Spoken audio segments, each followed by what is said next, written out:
equations and variables, and bear with me here a second. This is how you'll normally see it presented to you. You'll get something like a plus b equals c. Now, how do we get a alone? So we want to figure out what a equals, not what c equals.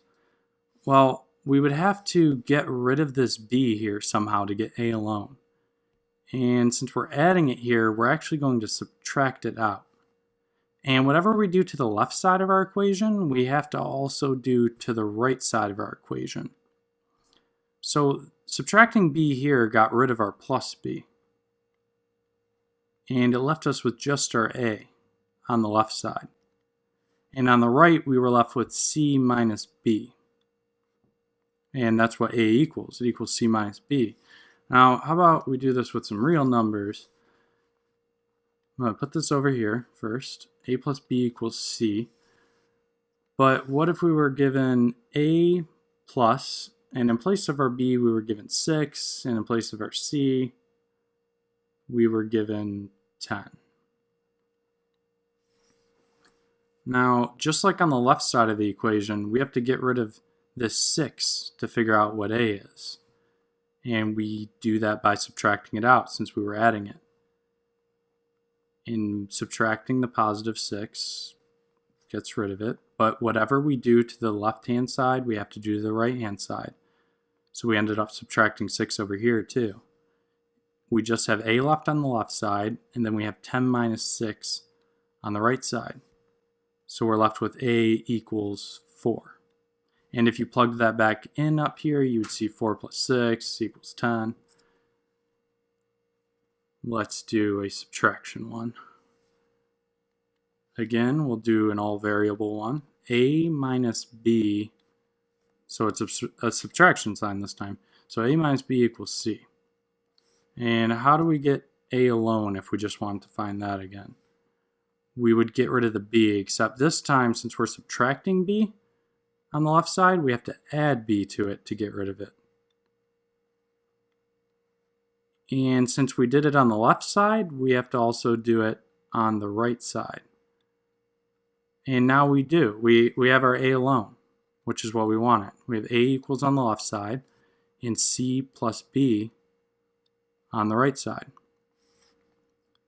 Now with actual numbers in place of our b and in place of our c, we would have, say, a minus 7 equals 8. And you're asked to find what is a equal. So just like on the left side, we have to get rid of this b, or this 7 in place of our b. And it's a minus 7. So in order to get rid of it, we're going to add 7. And since we added 7 to the left side, we're going to add 7 to the right side. And we end up with a equals 8 plus 7, meaning a equals 15. How about some division? First with the variables. C equals a over b. Now, how are we going to get a alone with b in the denominator there? Well, we have to get rid of b in the denominator.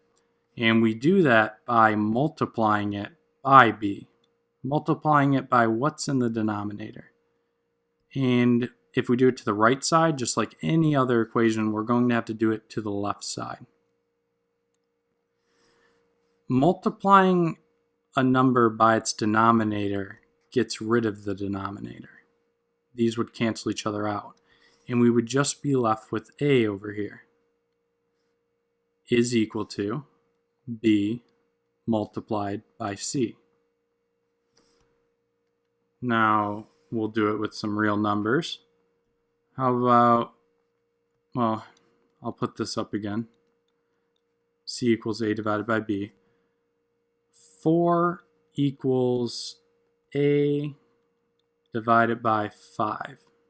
And we want to figure out what our variable a is equal to. So just like how we got rid of the b, we have to get rid of this 5 in the denominator. And to get rid of a denominator, we multiply it by itself. and they cancel out. And we also have to do it to the right side because we did it, or because we did it to the right side, we have to do it to the left side. And we end up with just 5 times 4 is equal to A, which is 20, equal to A. Now, what if we just have a multiplication problem? How about A times B equals C? And we just want to know what A is. We don't need to know what C is. How would we do that? We would have to divide out our B. That's how you get rid of it. When you're multiplying two numbers together and you want to get rid of one, you have to divide it out on both sides. So we would divide out our B on both sides. These B's would cancel out, and we'd be left with A equals C over B, which is much like our last problem. Now, what if we had real numbers? So A multiplied by B equals C, but this time we have A times 6 equals 30. And we just want to know what our variable A is worth. So we have to get A alone, and it's multiplication. So we have to divide out the 6. And if we do divide out the 6, our 6's cancel because 6 over 6 is 1. So you would just have A times 1, and that would leave you with A alone. You see that? 6 over 6 is 1 over 1. And they cancel because A times 1 is just the A down here. Now, we divided 6 out of the left side, so we have to divide it out of the right side. And 30 divided by 6 is what we'll end up with. And A is equal to 30 divided by 6, which is 5. All right, thank you for watching. If you have any questions or any problems I can put in my example videos, let me know down in the comments section.